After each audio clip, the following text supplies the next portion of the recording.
जनवरी 2020 में संदीप उर्फ काला जठेड़ी हरियाणा की भौंडसी जेल में बंद था और उसके कदम तेजी से अंडरवर्ल्ड की तरफ बढ़ रहे थे। हालांकि इसी दौरान उसके बचपन के दोस्त ने उसकी बातचीत गैंगस्टर लॉरेंस बिश्नोई और संपत नेहरा से कराई। फिर क्या था, काला जठेड़ी उनके काम का आदमी निकला और इसीलिए अगले ही महीने लॉरेंस बिश्नोई और संपत नेहरा ने उसे पुलिस की गिरफ्त से उस वक्त तो छुड़ा लिया। और छुड़ाया कब गया, सबसे इंटरेस्टिंग कहानी यह है जब उसे फरीदाबाद कोर्ट में पेशी के लिए ले जाया जा रहा था। लेकिन अब क्या हुआ, काला जठेड़ी अब लॉरेंस बिश्नोई का एक बहुत खास बन चुका था। लेकिन दिक्कत ये थी कि जहां भी काला जठेड़ी रहता पुलिस को उसका कोई ना कोई सुराग मिल ही जाता था और लॉरेंस बिश्नोई इस पर माथापच्ची कर ही रहा था कि भाई ऐसा क्यों हो रहा है। तभी उनके गैंग में रिवॉल्वर रानी यानी कि अनुराधा की एंट्री हुई।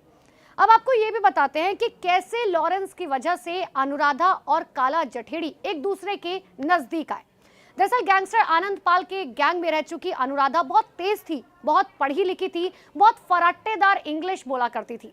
कंप्यूटर साइंस में ग्रेजुएशन और एमबीए कर चुकी अनुराधा के सामने जब काला जठेड़ी वाली समस्या बताई गई तो फिर क्या था, उसने अपना दिमाग चलाया और दिमाग चलाते हुए झट से बता दिया कि पुलिस उसे डिजिटल तरीके से ट्रैक कर रही है, जिसके बारे में शायद लॉरेंस बिश्नोई को आइडिया तक नहीं था। फिर क्या था, लॉरेंस बिश्नोई और उसके साथी गोल्डी बराड़ ने अब अनुराधा को यह टास्क सौंपा कि भाई आप ये देखिए कि काला जठेड़ी को यह सिखाया जाए कि कैसे पुलिस की डिजिटल ट्रैकिंग से बचा जा सकता है। फिर क्या था, अनुराधा फौरन जो है इस जिम्मेदारी को पूरा करने के लिए तैयार हो गई। यहां तक की कहानी आपने समझी कि आखिर अनुराधा और काला जठेड़ी की मुलाकात कैसे हुई। लेकिन 9 महीने तक जठेड़ी को पुलिस की नजरों से किस तरीके से बचाया गया, कहां कहां वो रहा, ये भी कहानी बताते हैं। देखिए, काला जठेड़ी और अनुराधा उत्तराखंड के गढ़वाल चले गए। 9 महीने तक वो पुलिस की नजरों से छिपे रहे। यहां साथ रहते हुए दोनों एक दूसरे के करीब आए, दोनों एक दूसरे को दिल दे बैठे और फिर क्या था, वहीं से उनकी प्यार की और प्रेम की कहानी की शुरुआत हो गई। लेकिन हरियाणा के स्पेशल टास्क फोर्स के पास मौजूद जो डोजियर हैं उसके मुताबिक उसी साल जो है दोनों ने गुपचुप तरीके से शादी कर ली। दोनों पति पत्नी के तौर पर 4 महीने तक मध्य प्रदेश के इंदौर में भी रहे।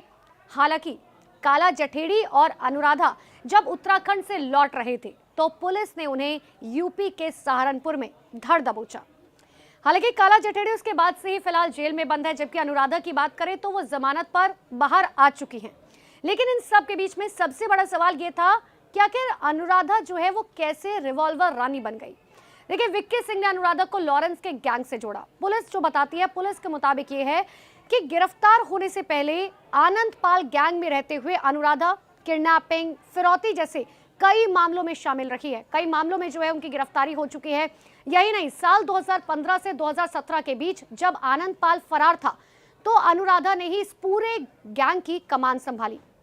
हालांकि अनुराधा जो है इस बात से साफ तौर पर हमेशा से इनकार करती रही है। अनुराधा ने साफ तौर पर यह भी कहा कि आनंद पाल की गैर मौजूदगी में उसकी बेटी और भाई विक्की सिंह गैंग चलाते थे। लेकिन बताया तो यह भी जाता है कि अनुराधा आनंद पाल के साथ लिव इन में रहा करती थी और 2017 में जब आनंद पाल का एनकाउंटर हो गया तब विक्की सिंह ने अनुराधा की बातचीत लॉरेंस बिश्नोई से कराई। तो ये कहानी थी कि लॉरेंस की मुलाकात अनुराधा से कैसे हुई और कैसे लॉरेंस ने ही अनुराधा को जो है मिलवाया काला जठेड़ी से। लेकिन आज दोनों की शादी हो चुकी है। दोनों की शादी बहुत ही धूमधाम तरीके से की गई। वो हमने देखा 6 घंटे की पैरोल पर जो है काला जठेड़ी बाहर आए। लेकिन इस लव स्टोरी की एंगल की शुरुआत जो है वो लॉरेंस बिश्नोई से हुई, क्योंकि लॉरेंस बिश्नोई ही वो शख्स था जिसने अनुराधा और काला जठेड़ी को मिलवाया था।